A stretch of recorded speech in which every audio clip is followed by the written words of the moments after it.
ये कहानी सीकी नाम के एक टीनेज हाई स्कूल स्टूडेंट से शुरू होती है, जिसे एक बार फिर से स्कूल से निकाल दिया गया था क्योंकि उसने अपने क्लासमेट से लड़ाई की थी। वो अपने कमरे में बैठा हाथ में फोन लिए अपने दोस्तों से बात करते हुए ये दिखाने की कोशिश कर रहा था कि उसे निकाल दिए जाने की कोई परवाह नहीं है, लेकिन उसे अंदर ही अंदर ये बात बहुत ही खल रही थी। ये झूठा सुकून ज्यादा देर तक नहीं टिक पाया और अचानक से उसके पिता कमरे में घुस आए। वो काफी गुस्से में लग रहे थे क्योंकि उन्होंने उसकी फोन पर की हुई बातें सुन ली थी और वो आते ही सिकी को एक जोरदार चाटा मारते हैं क्योंकि सिकी पहले भी एक्सपेल्ड हो चुका था। लेकिन उसके पिता यकीन नहीं कर पा रहे थे कि उसने इतनी जल्दी फिर से गड़बड़ कर दी। गुस्से में जब उसके पिता ने दूसरी बार हाथ उठाया तो इस बार सिकी बहुत ही तेजी से दूसरी तरफ बेड के ऊपर चला गया। कुछ देर वो दोनों काफी शांत रहे जब तक कि उसके पिता ने एक गहरी सांस लेकर खुद को शांत नहीं किया। फिर वो उससे पूछने लगे कि वो मुसीबत से दूर क्यों नहीं रह सकता और उसके कमरे में इतने हथियार क्यों पड़े हैं। जब उन्होंने उसे याद दिलाया कि उसका परिवार लिकर स्टोर चलाता है, कोई आर्मरी स्टोर नहीं, और आखिरकार उसके पिता थोड़े शांत हुए। उन्होंने सिकी को चेतावनी दी कि अगर उसने अपनी लापरवाहियां नहीं छोड़ी तो उसका फ्यूचर बर्बाद हो जाएगा। लेकिन सिकी ने सुनने के बजाय गुस्से में उल्टा जवाब दिया और उसने कुछ ऐसे शब्द कह दिए जो वो कभी वापस नहीं ले सकता था। उसने कहा कि उसे खुशी है कि उनका खून का रिश्ता नहीं है क्योंकि वो कभी अपने पिता जैसा नहीं बनना चाहेगा। ये कहने के बाद सिकी को भी पछतावा हुआ। उसके पिता का चेहरा वहीं पर उतर गया और उनकी आंखों में दर्द साफ झलक रहा था। इससे पहले कि कोई कुछ कह पाता नीचे लिकर स्टोर का फोन जोर से बज उठा। उसके पिता पीछे मुड़े और फोन उठाने चले गए। दूसरी ओर एक कस्टमर था जिसने यूजुअली बहुत बड़ा ऑर्डर दिया था और क्योंकि दुकान का काम अक्सर बहुत ही लो रहता है तो वो बड़े खुशी से ये ऑर्डर लेने को तैयार हो गए। जल्दी जल्दी सामान समेटकर वो अपनी कार में बैठकर डिलीवरी के लिए निकल पड़े। ऊपर से देखकर सिकी को बहुत पछतावा हो रहा था कि उसने ऐसे शब्द अपने पिता को कह दिए, लेकिन वो अभी और कुछ सोच पाता इससे पहले बाहर से जोरदार क्रैश की आवाज आई। उसका कमरा हिल उठा और एक अजीब सी शक्ति ने उसे घेर लिया। अचानक एक काली धुंध प्रकट हुई और रस्सी की तरह उसके शरीर को कसकर लपेटते हुए उसे घर से बाहर खींच लाई। उस धुएं के अंदर से एक मिस्टीरियस आदमी निकला। उसकी पैनी नजरें सिकी पर पड़ गई थी, जैसे वो लंबे समय से उसे खोज रहा हो। और यहाँ पर सिकी कुछ समझ पाता उससे पहले ही एक कार सड़क से आई और उस आदमी को जोर से टक्कर मारकर दीवार से दे मारी और वो शख्स बेहोश होकर वहीं पर गिर पड़ा। और ड्राइवर की सीट का दरवाजा खुला तो वो देखा कि वो उसके पिता थे। उन्होंने चिल्लाकर कहा कि सिकी तुरंत कार में बैठ जाए। बिना देर किए सिकी पैसेंजर सीट में कूद गया, लेकिन उस समय उसके मन में कई सवाल उठ रहे थे। वो आदमी कौन था और उसने हमला क्यों किया, और सबसे ज्यादा उसके पिता इतनी आसानी से किसी को कार से कुचल कैसे सकते हैं, जैसे ये कोई नॉर्मल बात हो। उसके पिता ने उसे बताया कि उस आदमी का नाम समाडेर है और ऐसा आदमी कभी नॉर्मल कार क्रैश से मर नहीं सकता। सिकी सब कुछ समझने की कोशिश कर रहा था लेकिन कुछ भी साफ नहीं था जब तक कि उसके पिता ने आखिरकार सच्चाई बताई। उन्होंने बताया कि उनके परिवार में ओनी का खून है और समाडेर मैमो ब्लड लाइन से ताल्लुक रखता है और इसी प्राचीन दुश्मनी के कारण समाडेर सिकी को मारने के लिए उसके पीछे पड़ा है। सिकी बहुत हैरान हो गया था, लेकिन सवाल पूछने का यहाँ पर समय नहीं था। वो काली धुंध फिर लौट आई, सड़क पर फैलकर उनकी कार को वो घेरने लगी थी और धुंध के कारण वहीं पर उनकी कार भी बंद हो गई। मजबूरी में सिकी के पिता ने पास की एक छोड़ी हुई फैक्ट्री की ओर कार मोड़ी और कार रुकने से पहले दोनों नीचे उतर गए। सिकी ने पीछे मुड़कर देखा तो धुंध ने पूरी कार निगल ली थी। फिर एक जबरदस्त ब्लास्ट के साथ वो आग के गोले में फट गई। इससे पहले कि सिकी कुछ पूछ पाता समाडेर फिर हमला कर बैठा। काली धुंध मकड़ी के जाल जैसी फैली और सिकी को फैक्ट्री के भीतर खींच लाई और वो हवा में लटका दिया गया। सिकी ने चिल्लाकर पूछा कि ये सब क्या हो रहा है, तो समाडेर ने यहाँ पर कहा कि ओनी ब्लड वाले इंसान सिर्फ कीड़े होते हैं और कीड़ों को खत्म करना बहुत जरूरी है। और वो उसे मारने ही वाला था, लेकिन तभी सिकी के पिता फैक्ट्री में आ धमके। उन्होंने सच्चाई उजागर की कि ओनी और मैमो की कथाएं असली थी। उनका संघर्ष हजारों साल पुराना था और पीढ़ी दर पीढ़ी मैमो डिसेंडेंट्स ने अपनी जिंदगी ओनी को मिटाने में समर्पित की थी। और इसी मिशन से मैमो टेरो एजेंसी का जन्म हुआ था, जिसका समाडेर एक मेंबर था। लेकिन सिकी के पिता कोई नॉर्मल इंसान नहीं थे, वो भी कभी इसी एजेंसी का हिस्सा रहे थे। उनका असली नाम था सुयोशी मामेटो। उन्होंने एक समय समाडेर के साथ कंधे से कंधा मिलाकर लड़ाई की थी, लेकिन सिकी को शांति से पालने के लिए उन्होंने वो जिंदगी छोड़ दी थी। समाडेर ने ताना मारा कि सुयोशी ओनी के खतरे को कैसे भूल सकते हैं, लेकिन सुयोशी का मकसद साफ था, किसी भी कीमत पर अपने बेटे की रक्षा करने का। दोनों ने धुंध से बनी तलवारें निकाल ली और आपस में भिड़ गए। समाडेर यहाँ पर तेजी से हमला कर रहा था, लेकिन सुयोशी हर वार का जवाब दे रहा था। कुछ देर तक तो योशी डटा रहा, लेकिन फिर समाडेर को मौका मिल गया और उसने एक बार में ही योशी की छाती चीर दी। उसके शरीर से खून फूट पड़ा और योशी जमीन पर गिर पड़ा। सिकी ये देखकर चिल्लाया और उसका दिल दहल गया था। सेमेडेर अब उसकी ओर बढ़ा उसे खत्म करने के लिए, लेकिन उसी पल मरते हुए योशी ने अपनी आखिरी ताकत से सेमेडेर की टांग पकड़ ली और अपनी टूटी फूटी सांसों में उन्होंने कहा कि पिता को अपने बच्चों की रक्षा करने के लिए किसी वजह की जरूरत नहीं होती। सिकी के अंदर ओनी ब्लड है और वो परफेक्ट नहीं है, लेकिन उसने कभी किसी को नुकसान नहीं पहुंचाया। लेकिन सेमेडेर उसे सही कैसे ठहरा सकता था? ये शब्द उसके दिल में चुभ गए, लेकिन उसने खुद को रोका नहीं। उसकी तलवार फिर से उठी, लेकिन यहाँ पर सिकी के दिल का गुस्सा अब फूट पड़ा। नफरत ने उसे निगल लिया था और उसके शरीर से खून बहने लगा और वो मरोड़ खाकर अजीब आकार लेने लगा। और फिर अचानक सिकी कहीं गायब हो गया और अगले ही पल सेमेडेर के पास से गन्स लोड होने की आवाज आई और यहाँ पर हैरान होकर सेमेडेर उछलकर पीछे हटा। तभी गोलियों की बौछार हुई और ऊपर देखा सिकी छत से चिपका हुआ था जैसे कोई शिकारी हो। उसने अपनी ओनी पावर्स को एक्टिवेट कर ली थी, अपने खून को कंट्रोल करते हुए। ये देखकर सेमेडेर का कॉन्फिडेंस थोड़ा डगमगाया। ये कोई साधारण ओनी अवेकनिंग नहीं थी, ये बहुत ही क्रूअल, बेकाबू और बहुत ही खतरनाक थी। सिकी ने ब्लड से बने प्रोजेक्टाइल बरसाए। सेमेडेर पीछे हटने को मजबूर हुआ, लेकिन सिकी रुका नहीं। वो धुएं को चीरते हुए आया और एक जोरदार किक मारी जिससे सेमेडेर मलबे में जा गिरा। फिर अपने गन से सिकी ने गोलियों की बरसात कर दी जिससे पूरी फैक्ट्री की दीवारें ढहने लगी, लेकिन फिर भी सेमेडेर बच गया था। धूल के थमते ही सिकी अचानक गिर पड़ा और उसका शरीर नॉर्मल हो गया। घबराया और डरा हुआ वो अपने खून से लथपथ शरीर को देख रहा था। उसे कुछ भी याद नहीं आ रहा था। सेमेडेर ने मौका देखा और उसने तलवार उठाई और हमला किया और कसम खाई कि हर एक ओनी को मरना ही होगा। सिकी ने अपनी आंखें बंद कर ली अपनी मौत को स्वीकारते हुए, लेकिन ठीक उसी पल सुयोशी सामने आया और तलवार का वार खुद के ऊपर ले लिया। सेमेडेर ये देखकर बिल्कुल ही सन्न रह गया था। योशी खून से लथपथ था, लेकिन उसके चेहरे पर हल्की मुस्कान थी। उन्हें अपने बेटे की रक्षा करने पर बहुत ही प्राउड था। उनकी लड़ाई ने बहुत ध्यान खींच लिया था, इसीलिए सेमेडेर धुंध में गायब हो गया। सिकी भागकर अपने पिता के पास गया। उसकी आंखों से आंसू बह रहे थे। उसने मदद बुलाने की जिद की, लेकिन योशी ने उसे रोक दिया। उसने कहा कि अब देर हो चुकी है। आखिरी सांसों में उन्होंने सच्चाई छिपाने के लिए माफी मांगी और अपनी अंतिम इच्छा जताई कि सिकी इतना मजबूत बने कि वो मेमोटेरो क्लैन और ओनी दोनों का अंत कर सके और सच्ची आजादी पा सके। सिकी इस सच को इनकार करते हुए उसने अपने पिता को कंधे पर उठाया और अस्पताल पहुंचाने का निर्णय लिया और हॉस्पिटल पहुंचाने का फैसला किया। लेकिन रास्ते में ही सिकी की बाहों में योशी हमेशा के लिए सो गया। सिकी टूटकर रोने लगा, अपने पिता से जागने की विनती करने लगा। वो सिसकता रहा कि उसने अब तक माफी तक नहीं मांगी थी, लेकिन अब बहुत देर हो चुकी थी।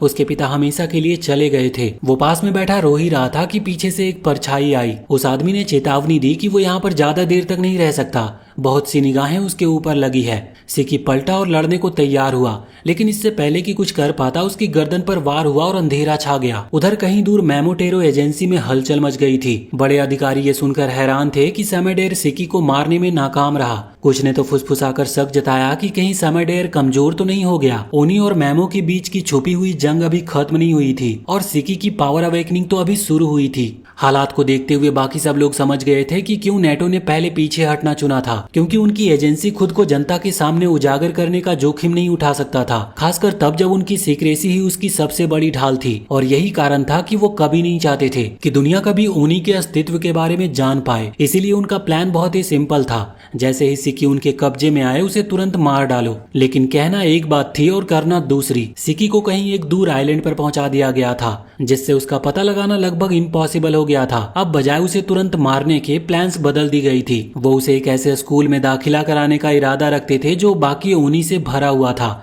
एक ऐसी जगह जहां वो बढ़ सके, सीख सके और अपनी क्षमताओं को निखार सके। लेकिन उससे पहले नेटो को खुद पूरी जांच करनी थी, ये तय करने के लिए कि सिकी वाकई काबिल है या नहीं। तब भी एकेडमी के प्रिंसिपल ने सख्त चेतावनी दी थी कि किसी भी स्टूडेंट को पूरी तरह से ट्रेंड और युद्ध के लिए तैयार होने से पहले मरने की परमिशन नहीं थी। कुछ समय के बाद सिकी को होश आया और सबसे पहले उसने ये महसूस किया कि वो कुर्सी से बंधा हुआ था। उसके पीछे एक आदमी बड़े आराम से एक्सरसाइज कर रहा था, हाथों से एक छतरी घुमाता हुआ। अजीब बात ये थी कि सिकी इससे भी अजीब सीन पहले देख चुका था और इसीलिए वो इससे ज्यादा हैरान नहीं हुआ। कुछ ही देर में उस आदमी ने अपना परिचय दिया। वो नेटो था। अब जबकि सिकी जाग चुका था, नेटो ने कहा कि सच्चाई बताने का समय आ गया है। उसने सबसे पहले अपने सींग दिखाए, ये साबित करने के लिए कि वो भी एक ओनी है।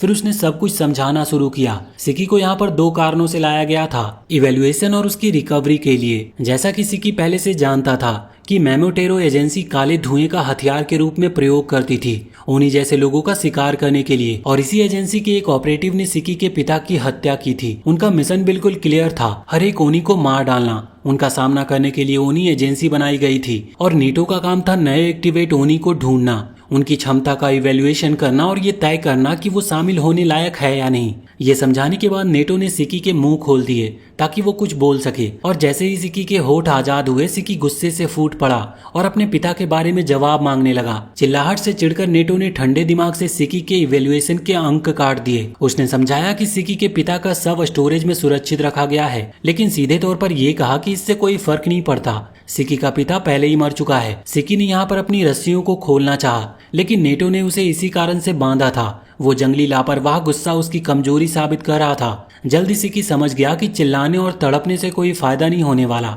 खुद को शांत करने की कोशिश करते हुए उसने नेटो से स्थिर आवाज में कहा कि उसे आजाद कर दिया जाए। उसने कहा कि उसका अधूरा काम अभी बाकी है। वो उस आदमी को मारना चाहता है जिसने उसके पिता की हत्या की थी। उसके चेहरे से उसका गुस्सा साफ झलक रहा था। नेटो ने तुरंत ही उसकी बात को ठुकरा दिया। उसने समझाया कि सिकी अभी मामेटेरो एजेंट के सामने खड़ा भी नहीं हो सकता। फिर भी अगर अपनी जान गंवाने के लिए वो इतना तैयार है तो नेटो के पास उसे परखने का एक और तरीका था। बिना चेतावनी के नेटो ने अपनी टाई उतारी और पल भर में वो सिकी के पीछे था और उसने उस कपड़े को उसकी गर्दन में कस दिया। उसका ये टेस्ट बिल्कुल सिंपल था कि उसके बंधन से भाग निकलो या मारे जाओ, और किसी भी रिजल्ट से नेटो को कोई आपत्ति नहीं थी। सिकी ने किसी अजनबी को अपनी किस्मत तय करने से इनकार कर दिया। उसने अपनी पूरी ताकत से तड़पना और संघर्ष करना शुरू किया। उसकी आंखों में खून उतर आया और शरीर रस्सियों से छटपटाता रहा, लेकिन जितनी भी ताकत उसने लगाई वो काफी नहीं थी और आखिरकार वो थक कर बेहोशी में चला गया और नेटो उसे पूरी तरह से खत्म करने ही वाला था। और जैसे ही सिकी बेहोश हुआ उसकी पावर एक्टिवेट होने लगी। उसके नीचे से खून बहने लगा और वो मरोड़ खाता हुआ बाहर निकला और नुकीले कांटों में बदल गया। नेटो को पीछे हटना पड़ा। जब उसका ध्यान भटका तो सिकी की पावर्स और भी भड़क उठी। उसने खून से बना एक बड़ा मशीन गन बुलाया और सीधे नेटो पर निशाना साधा और उसने ट्रिगर दबाकर तबाही की बौछार कर दी। लेकिन जैसे ही धुआं छटा नेटो बिल्कुल बेअसर खड़ा था। उसकी रक्षा उसकी छतरी ने की थी और ये साफ था कि सिकी को अपनी पावर्स पर कोई कंट्रोल नहीं था और उसकी एबिलिटी केवल तभी एक्टिवेट होती थी जब वो अपने आप से कंट्रोल खो देता था। फिर भी नेटो ने इसे सबक सिखाने का सही मौका माना। उसने सावधानी से सिकी को काबू में कर लिया और वो भी बिना उसे मारे। जब सिकी को फिर होश आया तो उसने देखा कि उसके हाथ खून से लथपथ थे। कमरा चारों ओर से लाल हो चुका था और नेटो उसके ऊपर खड़ा था। और नेटो उसकी पावर को देखकर बिल्कुल भी हैरान नहीं था, क्योंकि हर एक ओनी की यही एबिलिटी होती थी। जब वो बरसर्क हो जाते थे तो सारी कंट्रोल को अपने आप से खो देते थे और तब तक बहुत ही गुस्से में रहते थे जब तक सब कुछ नष्ट न हो जाए। सिकी इसे समझ नहीं पा रहा था और नेटो को शक होने लगा कि शायद ये लड़का सचमुच में मूर्ख है। साफ साफ बताने के लिए नेटो ने उससे कहा कि वो एक ऐसा जानवर था जिसे अपने खून पर काबू नहीं था और इसी कारण से वो अनफिट घोषित किया जाता है। गुस्सा सिकी के अंदर बहुत फूट पड़ा, लेकिन वो इस सच्चाई से इनकार नहीं कर सकता था। नेटो एक बिल्कुल अलग स्तर पर था। चाहे वो कितना भी नफरत करे वो इस आदमी को नहीं हरा सकता था। लेकिन इससे उसे ये भी पता चला कि अगर उसे वाकई बदला लेना है और अगर सचमुच उसे मैमेटेरो एजेंसी को गिराना है तो वो अकेले ऐसा नहीं कर सकता। उसे नेटो की ताकत चाहिए होगी। सिकी ने नेटो के आगे अपना सर झुका लिया और वो उसका शिष्य बनने की रिक्वेस्ट की, लेकिन नेटो ने उसे साफ मना कर दिया। बिना सोचे समझे युद्ध में कूदना आत्महत्या थी और सिकी जैसा इंसान जो अपने आप पे कंट्रोल खो देता है और बरसर्क हो जाता है वो लंबे समय तक टिक नहीं सकता। वो अपने खून तक को संभाल नहीं पा रहा था और सबसे बुरी बात नेटो उसे पूरी तरह मूर्ख मानता था और ऐसे किसी को ट्रेनिंग करने का कोई मतलब नहीं था। ये तय करके नेटो ने उसे वहीं पर मारने की तैयारी की। सिकी बहुत हैरान हो गया, लेकिन वो समझ गया कि नेटो मजाक नहीं कर रहा। उसकी जान सचमुच दांव पर लगी थी। ये सारी सिचुएशन उसे वहां से भागने पर मजबूर करती है, लेकिन नेटो ने अपने खून की छतरी बुलाकर वार किया और वहां से भागना लगभग असंभव था। लेकिन सिकी ने सीधा उस पर हमला करने का फैसला किया। नेटो को ये बिल्कुल एक पागलपन लगा और उससे सीधे भिड़ने से सिकी के जीत की कोई संभावना नहीं थी। उसने कांटों की दीवार खड़ी की और हर संभावित चाल का हिसाब लगाया। साइड से हमला करके ऊपर से छलांग और पीछे हटना, कोई भी कामयाब नहीं होता। अनुमान के मुताबिक सिकी ने छलांग लगाई, लेकिन तभी नेटो की आंखें फैल गई। हवा में तैरते हुए सिकी ने अपने ही खून को एक बंदूक में बदल दिया और सीधे नेटो के सिर पर गोली दाग दी। और पहली बार सिकी ने अपने ऊपर प्राउड महसूस किया कि उसने बहुत सही वार किया है, लेकिन गोली ने कोई नुकसान नहीं किया। नेटो की रक्षा बहुत मजबूत थी, लेकिन फिर भी वो हैरान था कि सिकी अपने खून को कंट्रोल करने में सक्षम हुआ है। उसने सोचा कि ये बस इत्तेफाक है, खासकर जब सिकी फिर से कंट्रोल खोने की कगार पर था। नेटो ने लड़ाई जल्द खत्म करने के लिए अपने सबसे शक्तिशाली चाल की तैयारी की, लेकिन तभी कुछ ऐसा हुआ। सिकी ने खुद को दोबारा कंट्रोल में कर लिया। ये देखकर नेटो काफी हैरान था। ओनी कभी भी एक बार खून की प्यास भड़कने के बाद खुद पर काबू नहीं कर सकते थे। सिकी ने खुद को दोबारा से कंट्रोल कर लिया था। ये देखकर नेटो बिल्कुल हैरान था। ओनी कभी भी एक बार खून की प्यास भड़कने के बाद खुद पर काबू नहीं कर सकते थे, लेकिन यहाँ सिकी था जो ऐसा कर पा रहा था। जवाब मांगते हुए नेटो ने उस पर दबाव डाला तो सिकी ने बताया कि उसने बस नेटो की तकनीक की नकल की थी। उसने देखा था कि नेटो ने अपनी अंगूठी से उंगली काटकर छतरी बुलाई थी और उसने वही करने का सोचा। अपनी बाह को बंदूक का आकार देकर खून बहा दिया और ये एक दाव था, लेकिन सफल रहा। नेटो उसकी बात सुनकर आश्चर्यचकित था कि इतना लापरवाह व्यवहार आत्मघाती हो सकता था, लेकिन सिकी सफल हो गया। और एक ओनी केवल तभी लड़ सकता था जब वो अपने इमोशंस को कंट्रोल कर सके, संतुलन बनाए रखे ताकि बरसर्क रेज से बचा जा सके। लेकिन सिकी अलग था। उसने अपनी इमोशंस को दबाया नहीं, उसने उन्हें हराया है। अपने बरसर्क मोड को ही कंट्रोल में कर लिया उसने। ये बहुत ही इनएक्सपीरियंस था और बहुत ही खतरनाक भी, लेकिन ये बहुत ही पावरफुल थी। सिकी ने यहाँ पर अपना अल्टीमेट टारगेट बताया कि इतना मजबूत बनना कि वो उस आदमी को मार सके जिसने उसके पिता की हत्या की थी। उसने कसम खाई कि अगर नेटो उसे अपना शिष्य बना ले तो वो अपनी पूरी जिंदगी, अपनी पूरी ताकत उसके शिक्षण में झोंक देगा। उसकी ईमानदारी साफ झलक रही थी। सिकी का तरीका एक लापरवाह दाव था जिसमें असफल होने पर कोई विकल्प नहीं था, और इस तरह की लड़ाई की टेक्निक अभी भी इनएक्सपीरियंस का सबूत थी। लेकिन इन सब के बावजूद नेटो उस सीन को नजरअंदाज नहीं कर सका। सिकी इनएक्सपीरियंस था और अभी तक पूरी तरह से कंट्रोल में भी नहीं था, लेकिन आगे वो और भी बेहतर होने की उसमें पूरी संभावना थी। आखिरकार नेटो ने उसे मारने का फैसला बदल दिया। उसने सिकी की जान बख्श दी और थोड़ी देर बाद उसे अपना शिष्य स्वीकार कर लिया। उसने ये नहीं बताया कि उसका मन क्यों बदला, बस इतना कहा कि अब उसे सिकी में क्षमता नजर आ रही है। और नेटो बिल्कुल ऐसा नहीं था जो ऐसे प्रतिभाशाली व्यक्ति को जाने दे। जिस आइलैंड पर वो खड़े थे उसका नाम था ओनागाशिमा और उसके सेंटर में खड़ा था रोसेटू एकेडमी, एक ऐसा मिलिट्री स्कूल जो खास करके ओनी के लिए बनाया गया था। वहाँ सारे स्टूडेंट्स को केवल एक ही लक्ष्य के लिए ट्रेनिंग किया जाता था, मामाटेरो एजेंसी से युद्ध करने के लिए। नेटो ने खुलासा किया कि वही खुद ही उस क्लास का होमरूम टीचर था। सिकी और उसके बाकी क्लासमेट का मार्गदर्शन करने के लिए वही जिम्मेदार था। सिकी इस बात से ज्यादा हैरान था कि वो सचमुच एक आइलैंड पर था। उसकी ये फालतू बात सुनकर नेटो ने उसके मुंह पर एक मुक्का जड़ दिया, जिसने उसे डांटा कि जब जरूरी बात समझाई जा रही हो तो बेकार की बातें ना करे, और अब से सिकी को वहीं पर रहना होगा, कठोर ट्रेनिंग से गुजरनी होगी और आने वाली लड़ाइयों के लिए तैयारी करनी होगी। और सिकी भी इन सब के लिए तैयार था, क्योंकि अगर मजबूत बनने और बदला लेने के लिए यही करना पड़े तो वो सब कुछ सह लेगा। कुछ देर के बाद नेटो उसे लॉकर रूम में ले गया ताकि वो एकेडमी की ड्रेस पहन सके। यहाँ पर ड्रेस देखकर सिकी को ऐसा लगा कि उसने कभी नहीं सोचा था कि स्कूल से निकाले जाने के बाद वो फिर से स्कूल की ड्रेस पहनेगा। नेटो ने याद दिलाया कि भले ही बाकी छात्र उसकी क्लास में हों, सिकी सबसे कमजोर था। उसने वार्निंग दी कि ऐसी लड़ाई ना छेड़े जिसे वो जीत ही नहीं सकी। सिकी ने फिर से एक बार अपने पिता के बारे में पूछा। नेटो ने सीधे कहा कि उनकी लाश मॉर्ग में रखी है। ये सिकी का फैसला होगा कि वो अंतिम संस्कार कैसे और कब करेगा।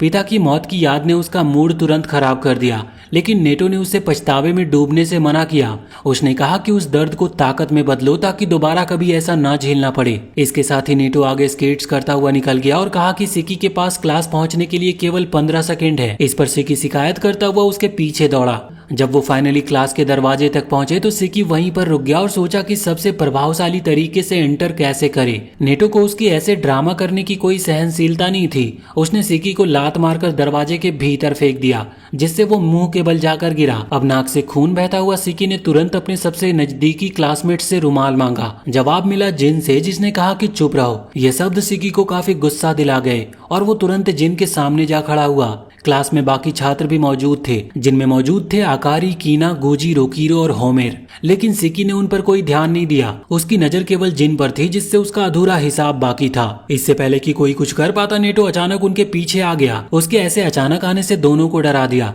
किसी ने भी उसके आने का अंदाजा नहीं लगाया था। सिकी ने बड़बड़ाते हुए कहा कि वो जिन के बगल में बैठने से इनकार करता है, लेकिन नेटो ने इस बचकानी लड़ाई को नजरअंदाज किया और उसने सीधा मुद्दे पर आते हुए कहा कि आज की गतिविधि एक साधारण टैग का खेल है। सिकी काफी चौंक गया कि वो यहाँ पर सचमुच बच्चों का खेल खेलने आया था। नेटो स्टूडेंट्स को बाहर एक बड़े से जंगल में ले गया जिसका नाम था सिंड्रा वुड्स। वहां उसने नियम समझाए। उनके पास 1 घंटा था अकेडमी लौटने के लिए, बिना उसके हाथ लगने के। जिसे भी वो टैग कर देगा उसे तुरंत निकाल दिया जाएगा। बराबरी करने के लिए नेटो ने कसम खाई कि वो अपने खून की पावर का बिल्कुल उपयोग नहीं करेगा, लेकिन बाकी स्टूडेंट अपनी पूरी पावर का उपयोग कर सकते थे। लेकिन एक शर्त थी, अगर कोई कंट्रोल खोकर बरसर्क हो गया तो नेटो को अपनी पावर छोड़नी पड़ेगी और परिणाम उसके बहुत ही खतरनाक होंगे। जिन ने पूछा कि अगर कोई सचमुच नेटो को इस खेल में मार दे तो क्या होगा। नेटो मुस्कुराकर कहता है कि जो भी उसे हरा दे वो तुरंत ही पास कर दिया जाएगा और अपनी पसंद की किसी भी यूनिट में शामिल होने का अधिकार पालेगा। उसने उन्हें चुनौती दी कि कोशिश करो, हालांकि वादा किया कि इतनी आसानी से वो नहीं गिरेगा। इस खुलासे ने हर स्टूडेंट के दिल में आग भर दी। उनमें से अधिकांश के लिए अब ये केवल एक परीक्षा नहीं रही, ये एक मौका था, एक चुनौती जो सब कुछ दांव पर लगाने लायक थी। सिकी अब भी अंदर से बहुत ही हिचकिचाहट महसूस कर रहा था, लेकिन चाहे हिचकिचाहट हो या ना हो, उसने अपनी मुट्ठियां बंद कर ली और अपने इरादे मजबूत किए। उसने सोचा कि वो अपनी पूरी ताकत लगाएगा। जब नेटो ने पूछा कि वो तैयार है तो सिक्की ने काफी कॉन्फिडेंस से सर हिलाया। खेल शुरू होने से पहले नेटो एक आखिरी नियम बताता है। स्टूडेंट्स को जीत पक्की करने के लिए उन्हें एक रेयर ब्लू ऑर्ब्स में से एक हासिल करना भी जरूरी होगा।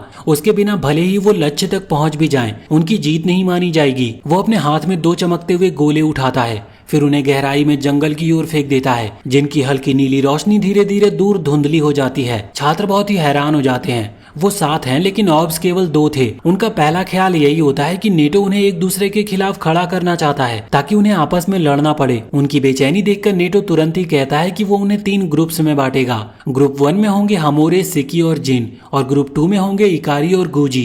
ग्रुप 3 में रोकीरो और कीना होंगे। लेकिन इसमें एक और बात है, ग्रुप 2 और ग्रुप 3 को एक ही ऑर्ब शेयर करना होगा। संदेश बिल्कुल साफ था, कम से कम 3 स्टूडेंट्स को तो निष्कासित होना ही पड़ेगा। नेटो एक लोहे की गेट की ओर इशारा करता है जो जंगल के भीतर खुलती है। वो कहता है कि पहले तुम लोग जाओ, मैं 15 मिनट बाद आऊंगा। और जैसे ही वो अंदर जाने ही वाले होते हैं, सिकी विरोध में अपनी आवाज उठाता है। वो जिन के साथ ग्रुप में रहने से इनकार कर दिया था। वो कहता है कि वो उसके साथ कभी टीम नहीं बनाएगा। नेटो का जवाब बिल्कुल कठोर था, अगर वो शर्तें स्वीकार नहीं कर सकता तो तुरंत निष्कासित कर दिया जाएगा। यहाँ पर टेंशन कम करने की कोशिश में हमोरे शर्माते हुए सिकी से अपना परिचय कराती है। वो झुककर कहती है कि वो उसके रास्ते में नहीं आएगी। पहली बार सिकी, जो हमेशा लोगों को दूर धकेलता रहा, पूरी तरह से निरस्त महसूस करता है। उसने अपनी पूरी जिंदगी दूसरों को अपने से दूर रखा, लेकिन यहाँ उसके सामने एक लड़की खड़ी है। काफी सालों के बाद उसके दिल में कोई हलचल होती है। वो मन ही मन संकल्प लेता है कि वो उसकी रक्षा करेगा। शर्माते हुए हमोरे कहती है कि इतनी दूर तक जाने की जरूरत नहीं,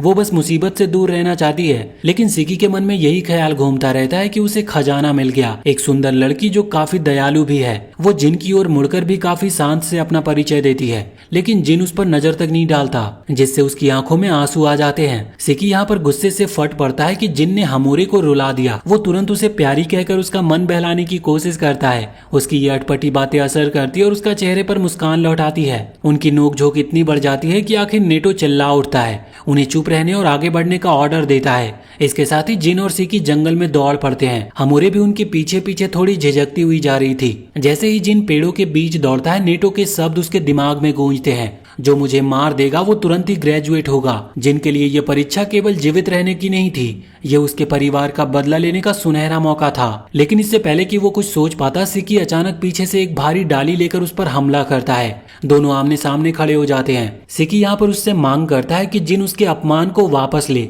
बिना विचलित हुए जिन अपना मुखौटा उतारता है और अपने मुंह पर उकेरे गए गहरे निशान दिखाता है। लेकिन सिकी जरा भी नहीं डरता। उसके लिए ये जख्म दिखाना कमजोरी की निशानी है, कोई ताकत की नहीं।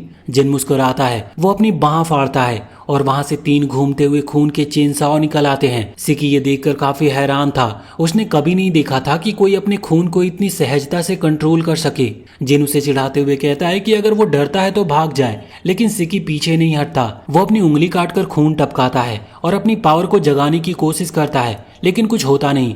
उसकी असफलता बहुत ही शर्मनाक थी और गुस्से में वो केवल अपनी डाली लेकर उसके ऊपर हमला कर देता है। उधर हमोरे जंगल में लड़खड़ाती हुई चल रही होती है और वो पहले ही बहुत थक चुकी थी। वो गिरकर मुंह के बल मिट्टी में धंस जाती है और यहाँ पर एक पल के लिए उसे सिकी का वादा याद आता है कि वो साथ में काम करेंगे। वो आगे बढ़ती रहती है, इस बात से बिल्कुल अनजान कि उसके पास की झाड़ियों में एक रेयर ब्लू ऑर्ब हल्की रोशनी में चमक रहा है। जंगल के बाहर बाकी स्टूडेंट बेचैनी से इंतजार करते हैं, ये सोचते हुए कि अंदर कितना हाहाकार मचा होगा। अंदर सिकी और जिन की भिड़ंत तेज हो जाती है। सिकी पागलों की तरह वार करता है, लेकिन जिन उसके हर हमले से बच जाता है। खून की धारदार तलवारें लगातार सिकी पर बरसती है और सिकी किसी तरह उसके हमले से खुद को बस बचा रहा होता है। उसकी झुंझलाहट बढ़ती जा रही थी क्योंकि जिन अपने खून को इतनी सटीकता से चला सकता है जबकि वो बार बार नाकाम हो रहा था। फिर उसे एहसास होता है कि जिन के हथियार नेटो से पूरी तरह अलग थे और इससे उसे अंदाजा होता है कि पावर शायद फिक्स नहीं होती बल्कि अपनी इच्छा शक्ति से आकार लेती है। इससे पहले कि वो कुछ कर पाता जिन उसके चेहरे पर हमला करता है और उसे बेहोश करके वहीं गिरा देता है। खुद को जीता हुआ मानकर जिन मुड़ता है लेकिन सिकी लड़खड़ाते हुए फिर से खड़ा हो गया था। तो यहाँ पर जिन एक धारदार खून की लहर छोड़ता है लेकिन उसी क्षण हमोरे उसके रास्ते पर आ टकराती है। सिकी कूद कर उसे धक्का देता और वो वार खुद के ऊपर झेल लेता है। हमोरे की आंखें फटी रह जाती है। वो सिकी को बुरी तरह से खून से लथपथ देखती है लेकिन फिर भी वो उसका ढाल बना हुआ है। ये सब देखकर वो रोते हुए उससे माफी मांगती है तो सिकी मुस्कुराते हुए कहता है कि इसमें उसकी गलती नहीं, कसूर तो जिन का है। तभी उनके सामने एक बड़ा सा ओनी टाइटन आता है और वो भी सीधे हमोरे के ऊपर। उसका रूप बहुत ही डरावना था, मानो किसी प्राचीन कथा की महिला डीमन हो। डर से कांपते हुए हमोरे उनसे भाग जाने की गुहार करती है। वो कहती है कि ये डीमन उन्हें मार डालेगा। जंगल के बाहर नेटो उनका इंतजार कर रहा होता है। तभी स्कूल के प्रिंसिपल आ जाते हैं। वो नेटो के इस कठोर रवैये की काफी आलोचना करते हैं। वो कहते हैं कि पहले ही दिन सभी स्टूडेंट को मरने की परीक्षा में डालना उसकी लापरवाही थी, लेकिन नेटो अपनी बात का बचाव करता है। उसके अनुसार केवल जीवित रहना ही मायने रखता है। वो कहता है कि कठोर ट्रेनिंग ही उन्हें जिंदा रख सकती है। प्रिंसिपल सख्त होने के बावजूद उसकी बातों में सच्चाई पहचान लेते हैं। एक ओनी का जीवन काफी क्रूअल होता है। कई तो बहुत कम ही उम्र में मर जाते हैं या फिर शिकार बन जाते हैं या किसी प्रयोगशाला में कैद होते हैं। जंगल में जिन बहुत ही साहस के साथ ओनी टाइटन पर झपटता है लेकिन उसके चेन साव बहुत ही मुश्किल से उसके ऊपर खरोच कर पाते हैं। उसका बड़ा आकार और ताकत तुरंत जिन पर भारी पड़ती है। सिकी हमोरे से इसे रोकने की विनती करती है लेकिन वो सिर हिलाकर कहती है कि उसके पास इस डीमन पर कोई कंट्रोल नहीं। खून की कमी से वो बेहोश हो जाती है। सिकी उसकी ओर भागता है लेकिन वो हैरान हो जाता है जब देखता है कि टाइटन उसे ढाल बना रहा है। फिर वो जोरदार खून का हमला करता है। सिकी और जिन दोनों को वो पीछे फेंक देता है। कांपते हाथों से हमोरे फुसफुसाती है और टाइटन को अपनी बहन कहकर रोकने की गुहार करती है। सिकी उसे खींच कर ले जाने की कोशिश करता है लेकिन वो उसे भाग जाने को कह रही थी। सिकी यहाँ पर उसका इंतजार करता है क्योंकि वो उसे मरने के लिए नहीं छोड़ सकता था। वहीं पेड़ों के पीछे नेटो ध्यान से देख रहा होता है। उसे एहसास होता है कि ये टाइटन असल में हमोरे की अनोखी ब्लड मैनिफेस्टेशन है। वो सोचता है कि स्टूडेंट इसे कैसे हराएंगे। सिकी बार बार अपनी पावर जगाने की कोशिश करता है लेकिन कुछ होता नहीं। नेटो सिर हिलाता है। पहली बार बस किस्मत से हो गया था और ये दोबारा नहीं होगा। टाइटन उस पर पत्थरों की बौछार करता है जिससे वो मिट्टी में लहूलुहान होकर गिर जाता है। यहाँ पर सिकी टूट कर रो पड़ता है। उसे अपने पिता की मौत याद आती है। ये सब उसे काफी अपमानजनक लग रहा था। जिन आगे बढ़ते हुए कहता है कि अगर रोना ही है तो कहीं और जाओ। वो एक साथ 2 चेनसाव वेपन प्रकट करता है और दबाव साफ दिख रहा था। नेटो छुप कर देखता और मनी मन सोचता है कि इसकी स्किल बहुत ही हाई है क्योंकि 2 अलग अलग हथियार को प्रकट करना और उसे कंट्रोल करना कोई आम बात नहीं थी। लड़ाई भयंकर हो जाती है। जिन टाइटन के पार्ट्स को काटता है और उसके शरीर पर चढ़ता है लेकिन टाइटन आखिरी पल में उसे रोक देता है। उस टाइटन की चीख पूरे जंगल में गूंजती है। उसकी इतनी तेज आवाज से जिनके कान तक फट जाते हैं। किनारे खड़ा सिकी बस बेबस महसूस करता है। तभी उसे समझ आता है कि हर ओनी का हथियार व्यक्तिगत होता है, वहीं जिन ब्लेड बनाता है। और जैसे ही जिन टाइटन की दहाड़ से कमजोर पड़ता है सिकी आखिरी कदम उठाता है। उसकी बाह से एक बड़ा सा बजूका निकलता है। नेटो ये देखकर बहुत ही हैरान था कि उसने इतनी जल्दी अपनी पावर को कैसे समझ लिया। टाइटन उस पर हमला करता है लेकिन सिकी बचकर दाएं हटता है और गोली चलाता है। बजूका से ब्लड एनर्जी का धमाका निकलता है जो एक बहुत ही बड़ा विस्फोट में टाइटन को चीर कर रख देता है। वहां चारों तरफ खून की बारिश होती है और सिकी वहां पर बीच में सीना ताने खड़ा था। उसके चेहरे पर एक जीत की मुस्कान थी। जिन और नेटो ये देखकर बिल्कुल हक्के बक्के थे क्योंकि तमाम मुश्किलों के बावजूद भी सिकी ने उन्हें गलत साबित कर दिया था। वहीं पर सिकी देखता है कि होमेर जमीन पर गिरी बेहोश है और अपनी आखिरी ताकत जुटाते हुए वो तुरंत उसकी मदद के लिए दौड़ने की कोशिश करता है लेकिन उसका शरीर जवाब दे देता और वो मुंह के बल कीचड़ में जा गिर पड़ता है। उसी सामने नेटो उसके सामने आता और उसे समझाता है कि सिकी पूरी तरह से थक चुका है क्योंकि उसने लापरवाही से एक बार में बहुत ही अधिक खून का इस्तेमाल कर लिया। वो वार्निंग देता है कि सिकी ने जो किया वो बेहद ही खतरनाक था, जो सीधे उसकी जान तक ले सकता था। वार्निंग के बावजूद सिकी अपने जिद्दीपन से सख्त बनने की कोशिश करता है और बड़ी ही मुश्किल से वो खुद को खड़ा करता है लेकिन तुरंत ही लड़खड़ा के वो फिर से गिर पड़ता है नेटो उसके पास घुटनों के बल बैठता है और सख्त लहजे में कहता है कि एक ही बार में इतना खून इस्तेमाल करना जानलेवा हो सकता है। सेकी अभी अपने खून को सही तरह से कंट्रोल करने से बहुत दूर था और उसे इसे सीखने में अभी काफी लंबा समय लग सकता था। नेटो उसे सलाह देता है कि अब उसे धीरे धीरे आगे बढ़ना होगा। फिर भी वो मानता है कि सेकी ने अभी जो हमला किया था वो बहुत ही शक्तिशाली था, लेकिन सेकी नेटो से कहता है कि वो उसकी चिंता ना करे और जोर देकर कहता है कि सारा ध्यान होमेर की सुरक्षा पर होना चाहिए उसका। केवल जब वो सुरक्षित हो जाएगी तभी वो उसकी ओर ध्यान दे। सेकी की इन बातों से नेटो बहुत हैरान था, ये सोचकर कि कोई व्यक्ति जिसने अभी अभी अपनी जान गंवाने की कगार छू ली हो फिर भी वो दूसरों की चिंता कर रहा है। नेटो यहाँ पर कुछ रिएक्शन देता उससे पहले जिन अचानक से पीछे से आता है और उसका सिर काटने की कोशिश में हमला करता है। नेटो तुरंत ही रिएक्ट करता और वार को रोकता है और दूरी बनाकर जिन को सतर्क नजरों से देखता है। जिन ताने कसते हुए पूछता है कि नेटो दूसरों की चिंता में क्यों अपना समय बर्बाद करता है, जबकि एकमात्र चीज जो मायने रखनी चाहिए वो है टारगेट को हासिल करना, चाहे उसके रास्ते में कोई भी घायल हो जाए। इसके जवाब में नेटो आराम से अपनी छतरी खोलता है और कहता है कि वो अपने सभी छात्रों को बराबर मानता है, लेकिन जिन जैसे छात्र उसे बेहद परेशान करते हैं। जिन उससे पूछता है कि अगर वो यहाँ पर नेटो को मार डाले तो क्या उसे तुरंत ही ग्रेजुएट कर दिया जाएगा और अपनी पसंद के स्क्वाड में शामिल होने की अनुमति मिलेगी उसे। नेटो उसकी बात में बिल्कुल हामी भरता है, यहाँ तक कि वो ये भी कहता है कि वो इस लड़ाई में अपनी ब्लड टेक्निक का इस्तेमाल नहीं करेगा। बिना समय गवाए जिन अपनी चेन साव लेकर टूट पड़ता है और वो नेटो के ऊपर बहुत ही बेकाबू वार करता है। नेटो उसके हर वार को अपनी छतरी से आसानी से रोकता है। उनकी लड़ाई बहुत तेज हो जाती है और आगे पीछे चलती रहती है। फिर दूरी बनाने के बाद जिन दोबारा हमला करने के लिए दौड़ता है, लेकिन वार लगने से ठीक पहले नेटो अपनी छतरी क्लिक करता है जिससे गाढ़ा धुआं निकलता है जो जिन को अस्थायी रूप से अंधा कर देता है। और वो ये श्योर करता है कि ये धुआं जहरीला नहीं है, लेकिन जिन यहाँ पर धोखा नहीं खाता। उसे शक होता है कि नेटो धुएं का इस्तेमाल छुपकर हमला करने के लिए कर रहा है। वो खुद को तैयार करता है कि जैसे ही नेटो पास आएगा वो उसे बीच से काट देगा, लेकिन इससे पहले कि जिन कुछ कर पाए उसका हाथ अचानक रबर की गोलियों से छलनी हो जाता है, क्योंकि नेटो को उसकी चाल का अंदाजा हो गया था। ये जानते हुए कि जिन नजदीकी लड़ाई पर बहुत ज्यादा निर्भर करता है और टाइटन के खिलाफ लड़ाई में लगी चोट का फायदा उठाकर नेटो उसे बहुत ही दर्द में डालता है और उससे दूरी बनाए रखता है। लेकिन जिन अभी भी हार मानने वाला नहीं था। वो एक बहुत ही सातिर मुस्कान के साथ अपनी नई तकनीक उजागर करता है जो थी ब्लड एक्लिप्स रिलीज का, और कई घूमते हुए ब्लेड्स हवा में फेंकता है जो नेटो की ओर उड़ते हैं। और उसकी हैरानी की बात ये होती है कि नेटो आसानी से उन्हें चकमा दे देता है, लेकिन वो ये मानता है कि जिन ने दूरी से हमला करने का जवाब देने में चालाकी दिखाई, उनकी भिड़ंत और भी तेज हो जाती है। वो हवा में भी टकराने लगते हैं। जिन उसके ऊपर पीछे से वार करने की कोशिश करता है, लेकिन नेटो फिर से अपने स्मोक ग्रेनेड का इस्तेमाल करके उसे भटकाता है। धुएं के बीच उतरते हुए जिन मान लेता है कि नेटो उत्तर दिशा से हमला करेगा और वो पहले से तैयार हो जाता है, लेकिन पूरी तरह वो चौंक जाता है जब नेटो पीछे से आता और उसकी पीठ पर जबरदस्त मुक्का जड़ता है जिससे वो जमीन पर जा गिरा था। नेटो उसके पास आता और ये चेतावनी देता है कि ये मान लेना कि सामने वाला हमेशा एक ही तरीके से हमला करेगा जानलेवा गलती हो सकती है। वो ये भी बताता है कि जिनके चोटिल दाहिने हाथ पर निर्भर होना उसे आसान निशाना बना दिया। नेटो अपनी छतरी का उपयोग करके जिन को उसमें फंसा लेता है और खून का अत्यधिक इस्तेमाल करके थका हुआ जिन यहाँ से अपने आप को छुड़ाने में बिल्कुल सफल नहीं हो पा रहा था। ये देखकर सेकी बिल्कुल हैरान था। नेटो साफ कहता है कि अगर ये असली लड़ाई होती तो जिन अब तक मर चुका होता। और इसी के साथ हम इस वीडियो को यहीं पर एंड करते हैं। इसके आगे के एपिसोड्स आपको अगर देखने हैं तो हमें कमेंट सेक्शन में जरूर बताएं और बताएं कि वीडियो आपको कैसी लगी।